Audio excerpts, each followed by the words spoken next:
El tifón Duyuan llega a China después de haber dejado 3 muertos y más de 300 heridos a su paso por la isla de Taiwán. Las autoridades chinas han ordenado regresar a puerto a 30.000 pesqueros. Los aguaceros arrastraron lodo, escombros y sedimentos de los cañones y estos inundaron las calles y cañadas. Autos repletos de personas se quedaron varados. Lamentablemente, 2 vehículos con 16 mujeres y niños fueron arrastrados con un resultado fatal.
Faltan 6 minutos para las 8 de la tarde y la tierra comienza a temblar en Chile. Interrumpimos nuestra transmisión porque esto es un sismo ya con características de un terremoto.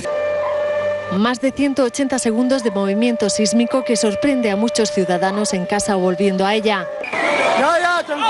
El terremoto tiene una magnitud de 8,4 grados en la escala Richter. Más de 1 millón de personas son evacuadas por peligro de tsunami.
Edificios y vehículos totalmente calcinados. California sufre los incendios más devastadores de los últimos meses. En 6 días el fuego ha obligado a 20.000 personas a abandonar sus casas.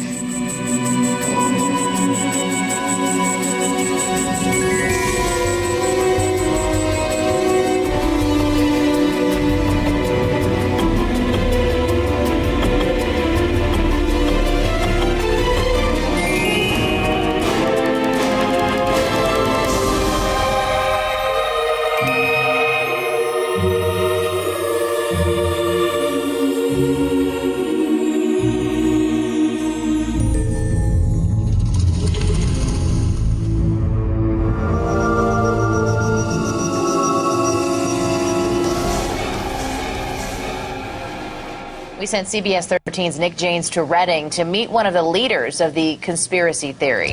Dane claims the spraying he says is happening off the coast of California comes with an incredibly severe side effect.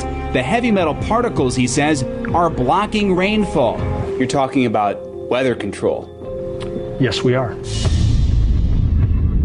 Is that at all plausible? Is it even possible?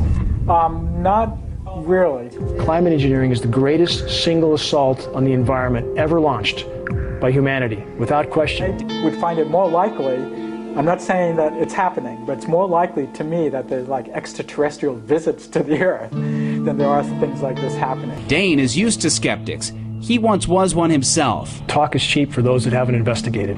I didn't want to believe this either. After becoming suspicious, something was partially blocking the sun's energy from reaching his solar home. Dane decided to go public. I can't not do this. It's the last thing I ever wanted to do. I'm not a political person. I'm not an activist.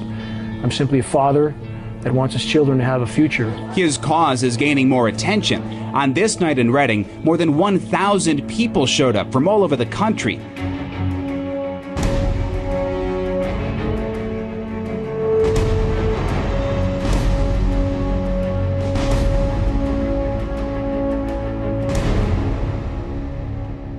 My deepest and most sincere gratitude to everyone who has shown the courage to try to discover what the truth is. Because we're certainly not being told the truth. And we live in a society that has so far been run by tyrants and cowards who serve them. What is climate engineering? Climate engineering is the epitome of human insanity. It's the epitome of human arrogance, superseding all other forms of tyranny so far. Geoengineering is the biggest elephant in the room. It's the most cataclysmic undertaking of the human race yet. superseding all other assaults on the environment. That's about as unnormal as it gets. And we live under toxic skies. Our children live under toxic skies every single day. Anybody who thinks that sky is normal needs a serious reality check. I can't tolerate life like that. I would rather go down to my last breath sounding the alarm than to accept life under toxic skies. 4 photographs, 3 of heavily geoengineered skies, aerosolized skies, 1 untainted picture. How many of us even remember what such a sky looks like? It's so seldom. We have lost track. These programs have been occurring for 65 years. How can they get away with this? Because we're letting them get away. Because we're on our iPhones, watching football games, and that reality will not continue much longer. It's important to understand that the greatest lie ever perpetrated on the human race is the lie of the condensation trail. By design, that engine is nearly incapable of producing any condensation trail except under the most extreme circumstances, which very rarely exist. Watch here. You have a C-17 Globemaster and an AWAC. Watch. 1 aircraft just turned off. Spray trail stopped right there. Keep watching. There's the aircraft. No spray coming out. Nothing. Keep watching. Frame will change. There it is. Just turned on. Are you telling me that's condensation? Absolutely not. When you walk down the road on a cold day, which we don't have much of anymore, and your breath condenses, do you walk down the road a mile and look behind and see a cloud hanging behind you? No, you don't. What do aerosolized microwave clouds look like? That's what they look like. And we have the meteorological community telling us this is normal.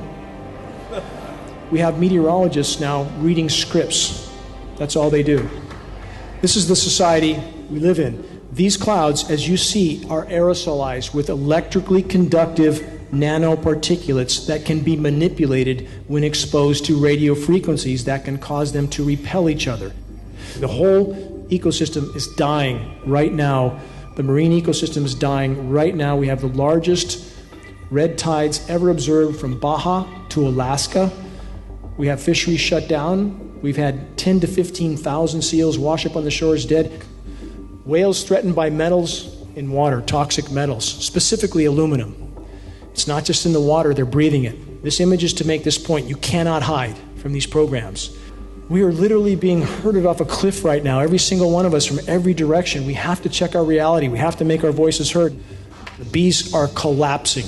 They're completely collapsing. This year is worse than any other year. They're dying in the summer now, not just the winter. They are collapsing. All the pollinators are collapsing. Aluminum is very abundant in the environment, yes. But it does not exist in the environment in free form. It doesn't exist in free form. It must be mined and refined and sprayed for it to be scattered everywhere in the environment, and that's exactly what's happening. It's not just the bees that are dying. Every single one of us is being contaminated. These materials are bioavailable. They're building up in our systems, and it doesn't matter whether you believe it or not. It doesn't matter. It's a fact. We have the lab test to prove it. Species extinction. You see the escalation. To be clear, right now, species extinction rates are 200 to 300 species of plant, animal, and insect a day going extinct. We are statistically in the 6th great mass extinction right now in the last 40 years. The point is, all you have to do is look up. It's all you have to do, and you can see that what's going on is clearly not normal.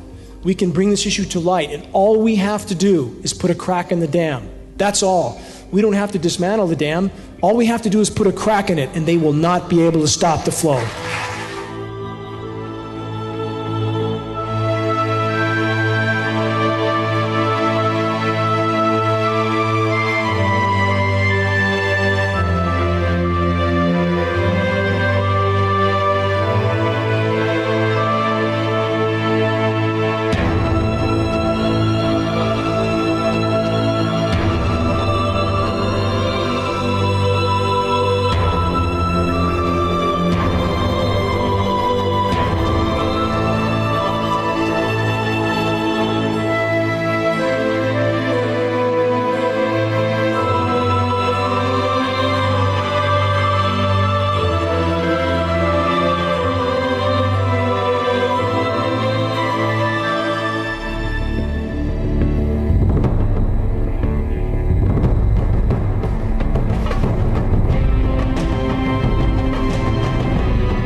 Действительно, поток беженцев, вызванный хаосом на севере Африки, уже который год течет в Италию и Испанию, и до последнего времени это было как бы в порядке вещей.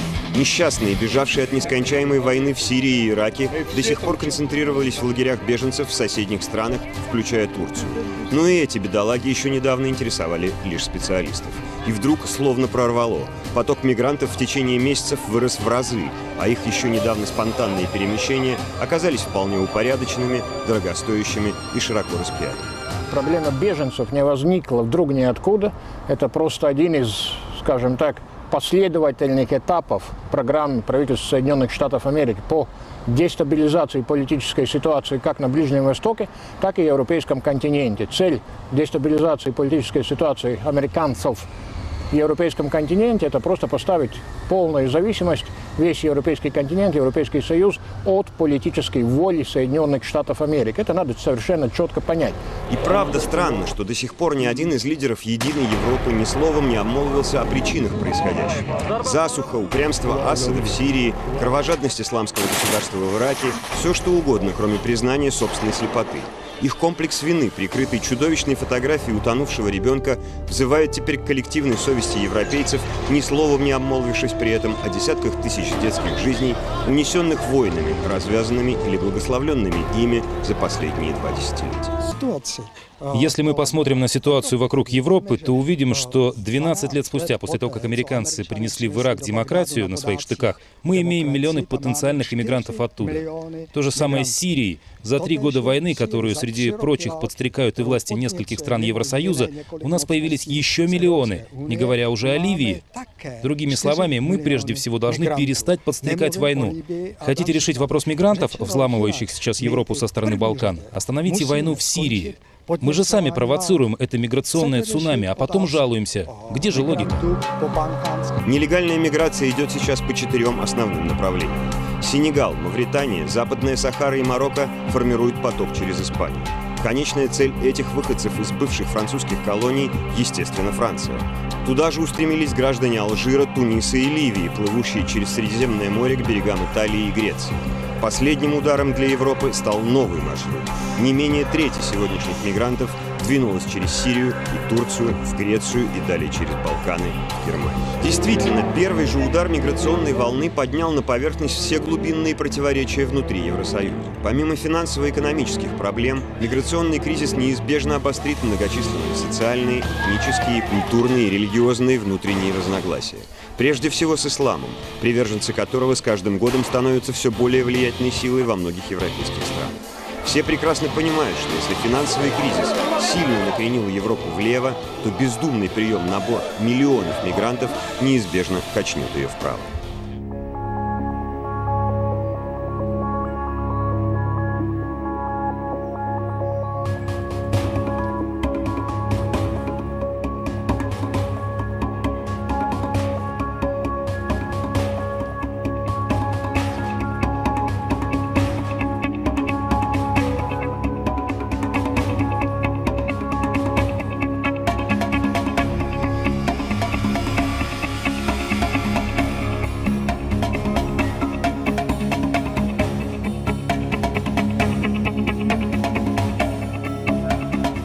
Teile dieser Republik sind im Chaos versunken.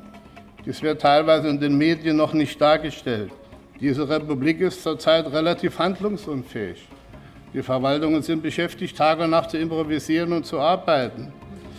Wir werden alle gefordert sein. Wenn jemand glaubt, diese Integration geht problemlos, der irrt. Wir haben sehr viele Negativerfahrungen sammeln müssen. Ich habe auch lange überlegt, ob ich darüber rede. Aber zur Wahrheit gehört die ganze Wahrheit. Kommen Sie mal zu uns ins Lager und schauen Sie mal, mit welcher Anspruchsmentalität der ein oder andere seine Rechte formuliert. Schauen Sie mal, wie man um die Lebensmittel kämpft, obwohl man nicht an der Reihe ist. Wir haben leider Gottes auch Menschen, die sich nicht an die Gesetze halten. Hauptproblem in diesen Dingen, was den Verstoß gegen die Gesetze angeht, ist auch eine steigende Aggressivität. Wenn unsere Frauen das Essen nicht mehr ausgeben können, weil sie unrein sind und die anderen das nicht essen wollen, dann schafft das Probleme. Diese innere Sicherheit und Ordnung ist in einigen Bundesländern gefährdet, weil kein Mensch weiß, wie viele Leute da sind. Sie sehen, es kommt einiges auf uns zu.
Now, the situation is very complex. Right now, we have China, Russia, Iran, Iraq, Bashar al-Assad coming together against the forces of the United States, Israel, Turkey, Jordan, Saudi Arabia, United Arab Emirates, and Qatar.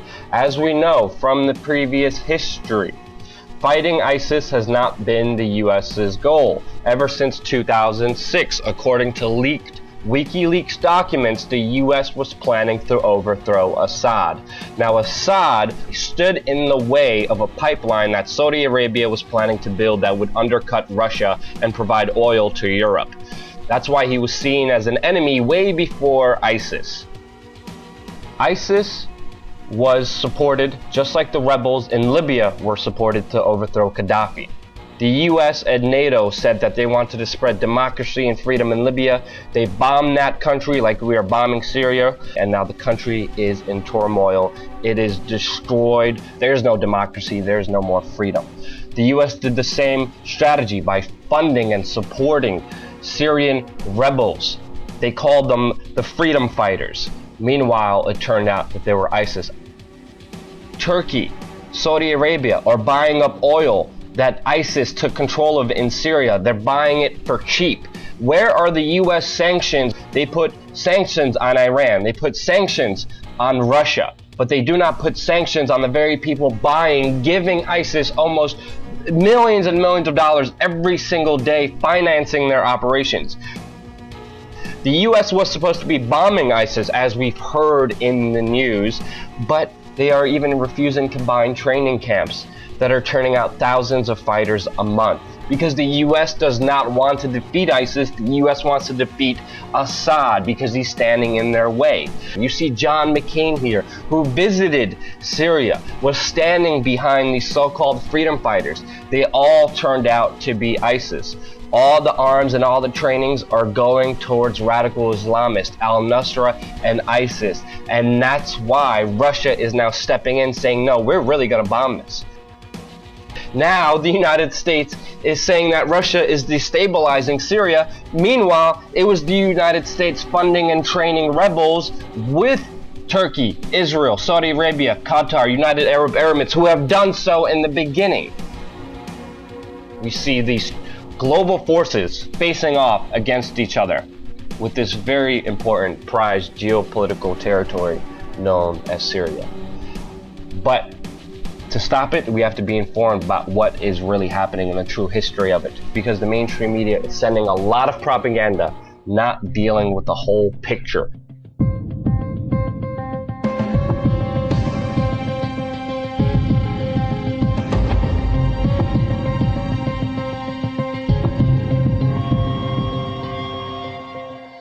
When Russia does exactly what America does, Russia is a bad guy. When America does, it's a good guy. I mean, it's almost like the Americans are saying, you know, why are you launching airstrikes against terrorists? Only we are allowed to do that. I mean, that's the attitude, and basically it kind of proves a supposition that many Russians would tell you, that no matter what Russia does, I mean, if Russia was to find a cure for cancer in the morning, the Western media would still find a way to make it look like a bad thing.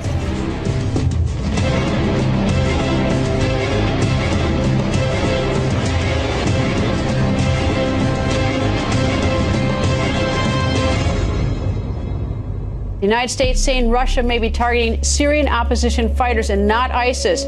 Russia says it's targeting ISIS, and obviously that's not the case.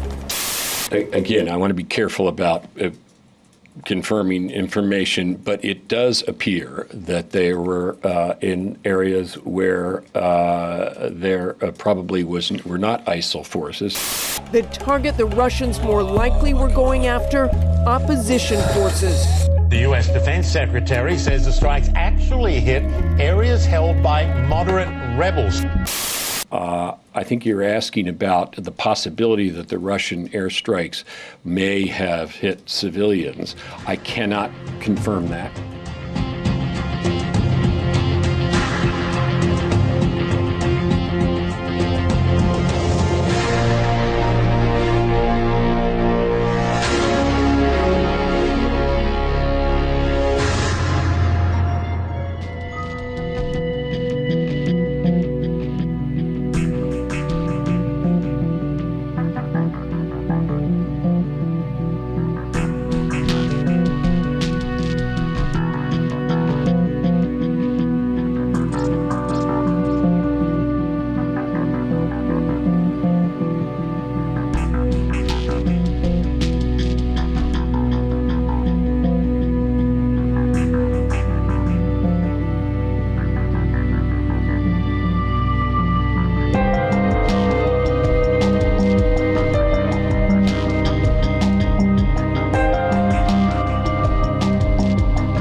I might do what we did in Afghanistan many years ago to give those guys the ability to shoot down those planes. That equipment is available. Having met Vladimir Putin, I wouldn't talk to him at all. We've talked way too much to him. What I would do immediately is begin rebuilding the Sixth Fleet. I would begin rebuilding the missile defense program in Poland. I would conduct regular, aggressive military exercises in the Baltic states. I'd probably send a few thousand more troops into Germany. Vladimir Putin would get the message.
Tengo 4 años y les voy a decir la tabla periódica. Hidrógeno, helio, litio, berilio, boro, carbono, nitrógeno, oxígeno, flúor, neón, sodio, magnesio, aluminio, silicio, fósforo, azufre. Con ellos se puede hablar de cualquier tema. Química, medicina, matemáticas, historia. Ellos son niños sobresalientes. Que eres muy inteligente y que tienes IQ arriba de 130.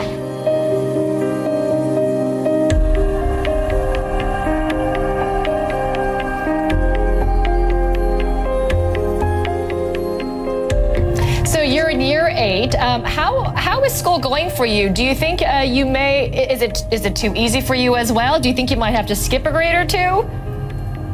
Well, I'm really enjoying school at the moment, and I don't think I need to skip a grade. The only person that needs to challenge you is yourself. So you don't need other people to do that for you. It's in you, so you've got to challenge yourself, I think.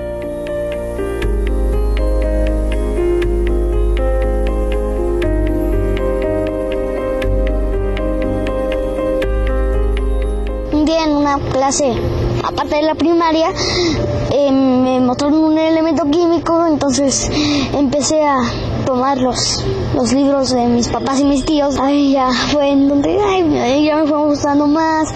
Después fue cuando descubrí la biología, entonces como química con biología, pues la bioquímica, entonces hasta ahora eso es lo que me gusta más.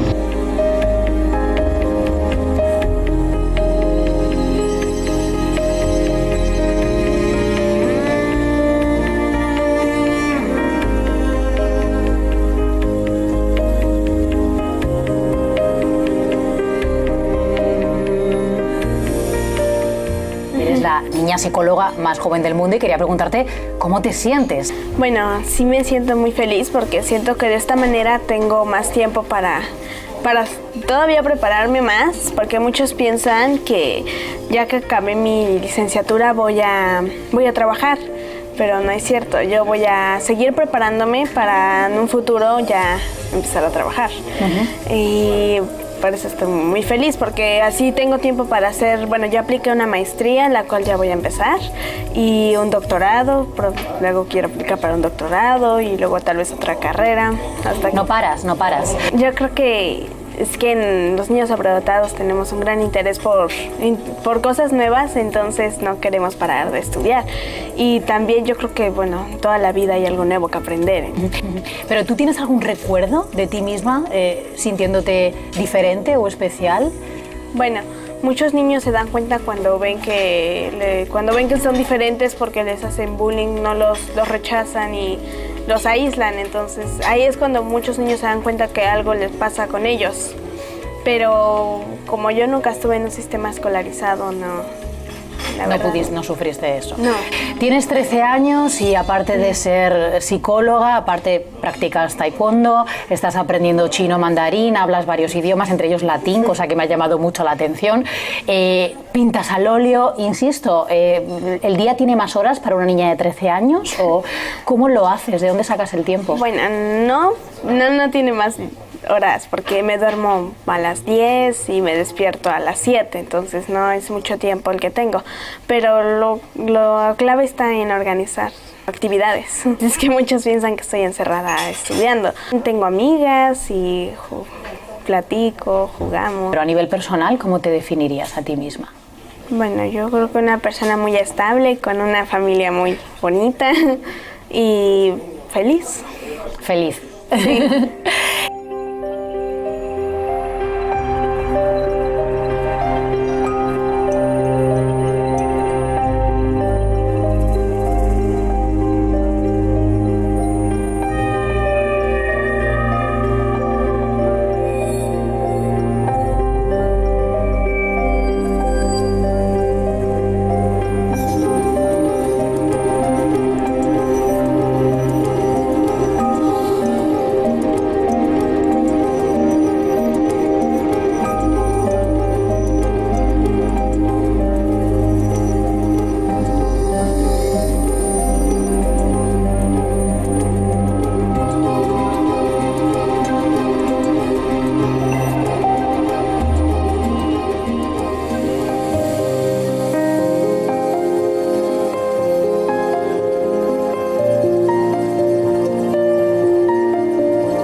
Are you ready to be his friend? Yes. Just try your best. I don't want you and my dad to be replaced and meanies again. I want you and my dad to be placed as settled and be friends. I'm not trying to be mean. I just want everyone to be friends. And if I can be nice, I think all of us can be nice too. I'm not trying to be mean, but I'm trying to do my best in my heart. Nothing else than that. And if that's for my dad and you, Mom, I think you can do it. I think you can settle your mean heights down a little to short heights. Then it's both, okay? I'm not trying to be mean. I'm not trying to be a bully. I'm trying to be steady on the floor, not way down, on straight, on the middle where my heart is. My heart is something. Everyone else's heart is something too. And if we live in a world where everyone's being mean, everyone's gonna be a monster in their future. What if there's just a little bit of persons and we will eat them, then no one will ever be here. Only the monsters in our place. We need everyone to be a person. Everyone. including me and my mom, everyone. I just want everything to be settled down. Nothing else. I just want everything to be good as possible. Nothing else.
Um es gleich vorweg klar zu machen, Tesla hat damals die elektrische Skalarwelle entdeckt, die elektrischen Strom durch die Luft ohne Kabel schicken kann und dabei sich noch auflädt mit freier Energie.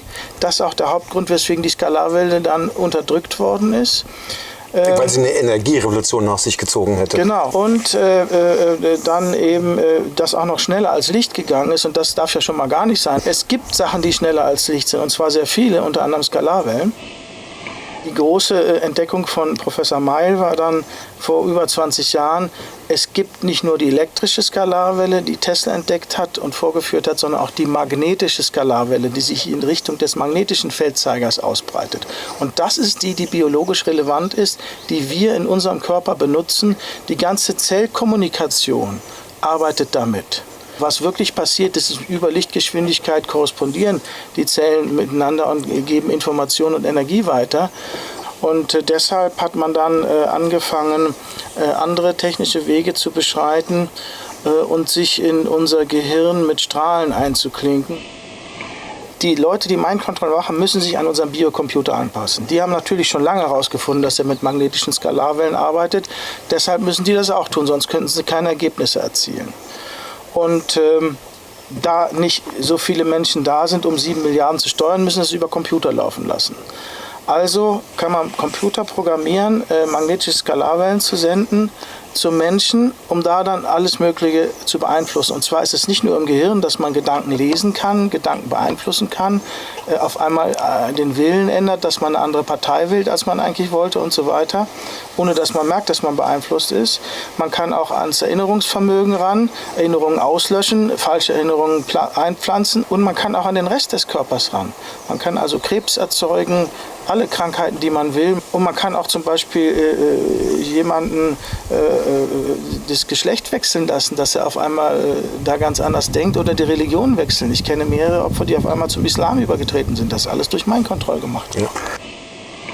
Ich kenne sehr viele Opfer, die zu mir kommen und sagen, ich höre jetzt die Stimme, ich soll den und den umbringen und ich will das aber nicht und die kämpfen dagegen. Und jetzt hatten wir einen Fall in Südschweden, einen Soldat, der seine eigene Familie umgebracht hat, die er sehr liebte. Der schildert richtig, wie er dauernd dagegen gekämpft hat, gegen diese Stimmen und das zum Schluss nicht mehr geschafft hat und die dann tatsächlich umgebracht hat und dann nachher noch versucht hat, die zu retten und so weiter. Also entsetzliche Dramen, die sich da abspielen. Ein Schwede ist nach Kiruna ins Bergwerk gefahren, 700 Meter unter die Erde, um diese Strahlung loszuwerden und Stimmen im Kopf. Das wurde aber nicht besser, obwohl da unten gar kein Handyempfang mehr war oder irgendwas. Andere haben so Bleischürzen um sich herum oder Alufolien auf dem Kopf. Das hat alles nichts genützt, weil die sind immer davon ausgegangen, dass es elektromagnetische Wellen sind. Und da könnte man sich ja mit Alufolie und Blei und so weiter schützen. Das geht aber durch, diese Strahlung, weil es eine andere Wellenform ist, nämlich eine Skalarwelle. Also da ist alles machbar. Das ist eine fürchterliche Waffe. Es ist so, dass die Verbindung zwischen Computer und Mensch über ein Interface gehen muss. Und zwar am besten ein Chip, das man auf verschiedene Weise in den Menschen rein projiziert. Und diese Chips müssen sich dann mit Gewebe verbinden aus dem Körper und dadurch ist das Interface dann hergestellt. Oder aber, das ist die eine Methode, die andere ist, man hat die DNA vom Opfer. Denn unsere DNA ist eine Antenne für Skalarwellen, für magnetische Skalarwellen, sowohl als Sender als auch als Empfänger. Was ganz wichtig zu wissen ist, man kann die Informationen von Mind Control von einem Satelliten schicken, man kann sie über die Chemtrails was machen und man kann sie ganz wichtig über die Handy-Technologie schicken, weil die ganzen Handymasten und die Handyempfänger, die arbeiten auch mit Skalarwellen. Um die Antenne herum ist sogar mehr Skalarwellenanteil als elektromagnetischer Wellenanteil. Die meisten Menschen lässt man nicht merken, dass sie Opfer sind. Die hören keine Stimmen, sondern das Klassische ist, dass du nicht mitkriegst, dass du unter Mind Control bist.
Recientemente, el CERN, el Laboratorio Europeo de Física de Partículas Elementales, y que posee el mayor acelerador de partículas del mundo, ha anunciado que piensa imprimir el doble de potencia al acelerador para crear algo así como un agujero negro como brecha dimensional. Están hablando de una puerta dimensional, una declaración muy arriesgada. Sobre todo teniendo en cuenta que, aunque la física hiperdimensional está muy bien considerada, con muy buenas expectativas, se trabaja en secreto, por supuesto muchos proyectos en secreto, pero de cara a la galería, de cara al público, no se habla, digamos, de forma tan halagueña de puertas dimensionales. Entonces, es bastante curioso que hayan hecho una declaración de estas características. Bien, vamos a ver un poco cuál es la infraestructura del CERN. Básicamente es subterránea y ahí trabajan más de 6.000 científicos de 86 nacionalidades diferentes. ¿Qué grado de gravedad puede tener lo que se geste ahí dentro del CERN? ¿Qué sería lo peor que podría pasar? Bueno, vamos a dejar que sean los científicos los que hablen. Stephen Hawking está aterrorizado con la idea de imprimir el doble de potencia a este colisionador. Declaró lo siguiente: la partícula de Dios podría destruir el universo. El bosón de Higgs podría volverse inestable a niveles muy altos de energía, lo que podría causar el colapso instantáneo del espacio y del tiempo.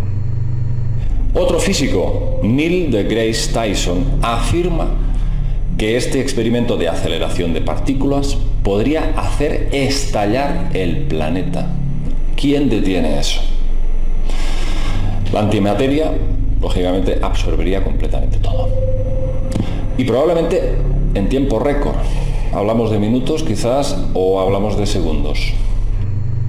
Como su nombre indica, un acelerador lo que hace es provocar la aceleración de haces de partículas a velocidades cercanas a la de la luz, para hacerlas colisionar entre ellas. Luego utilizan unos detectores para ver qué ocurre con esas partículas que han colisionado, cuáles son los efectos que se han producido, porque ahí se supone, según dicen los científicos, se produce el milagro. Aparecen nuevas partículas, pero partículas que la mayor parte no se sabe ni cómo ni de dónde han aparecido. El caso es que ahí, según dicen ellos, radica el objetivo del CERN: analizar los componentes básicos de la materia. De ahí viene el término de la partícula de Dios. Esa búsqueda, tan aparentemente inocente y sana y curiosa, pues yo creo que es un poco más de cara a la galería. Quieren presentar esa imagen, pero pienso que lo que buscan es otra cosa. Yo pienso que la máxima pretensión es abrir, efectivamente, portales, brechas hacia otros mundos para probablemente dar entrada aquí, en esta realidad de tercera dimensión, a otros seres que desconocemos y probablemente estén relacionados con ese inframundo del que hablaban los textos sumerios. Todo esto es muy, muy peligroso. Podrían producirse todo tipo de anomalías espaciotemporales e incluso con la materia física. Lo único que podemos hacer es estar atentos a las noticias, a todos los eventos que nos envuelven, que lógicamente solamente nos van a contar las consecuencias, pero no las causas. Siempre tenemos que tener un poco esa capacidad para descifrar qué es lo que hay más allá de la Matrix, qué es lo que hay más allá de la noticia.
Scientific studies have shown the heart is not only the most powerful center in the body, it is the most intelligent, having the ability to receive precognition. If we can create a coherence with our minds and heart center, we can access our intuition more frequently. The heart is an electrical organ. It produces by far the strongest source of bioelectricity in our body, up to 40 to 60 times stronger than the second most powerful source, which is the brain. This electrical energy travels through every single cell in our body and in a sense kind of binds the cells together. It's strong enough that it even can be detected outside the body, out into space, beyond the skin. It's not an aura that we're measuring when we do this or anything like subtle energy. What it is very measurable electromagnetic energy, much like radio waves.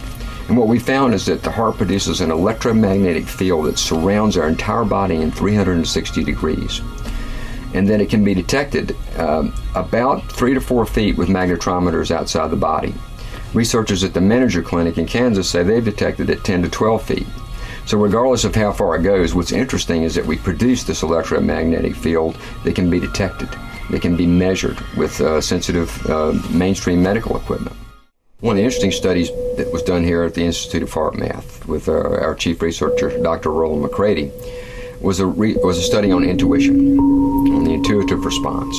What we found is that the frequencies in that field, the electromagnetic energy and the frequencies that are in the radiation from the heart, actually change depending upon what we are feeling. Our emotional state influences changes in that electromagnetic signature. For instance, if we're feeling a strong negative emotion like anger or frustration, it creates what researchers call an incoherent spectra in that electromagnetic field. Lots of different frequencies fighting for power. The pattern looks very jagged and irregular, kind of like you'd see if you were looking at a pattern of an earthquake. The good news is that we see a completely different kind of feel when people are feeling positive emotions. Really heart-based emotions, emotions that have long been metaphorically associated with heart. For instance, if we're feeling real genuine appreciation or sincere care or real compassion, what we see in that field is what's called a harmonic spectra. The frequencies are now working together. They create what's called a harmonic sequence. They're not fighting for power, they're supporting one another. And all of these changes occur because of what we do as human beings. The emotional qualities that we are bringing to life affect that field. Now you take that a step further. The field surrounds us in 360 degrees. We're broadcasting that energy, first of all, to our own bodies, but we're also sending it out into space. So in a sense, we are communicating our emotions through an electromagnetic field produced by the heart. Of all the energy centers of the body, the heart center produces the strongest signal. With heart disease being the world's #1 cause of death, and the heart center being the main broadcast power center of the body, we have to nurture and respect it as if our lives depend on it.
that our solar system will fully begin its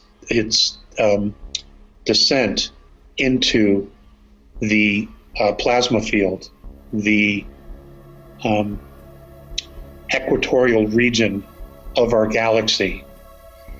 Our solar system, as it moves, it goes in this, here we go.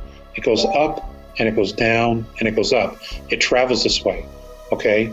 As we're moving in the galaxy, 26,000 years, 26,000 years, 26,000 years, 26,000 years, okay? Well, what we're doing is we're beginning our descent, okay, to begin a new 26,000 year cycle. And that descent will take us across through the plasma field, which NASA calls the Oort cloud. And that field is a huge electrical plasma field. And it will change our DNA. It will change virtually everything that we know.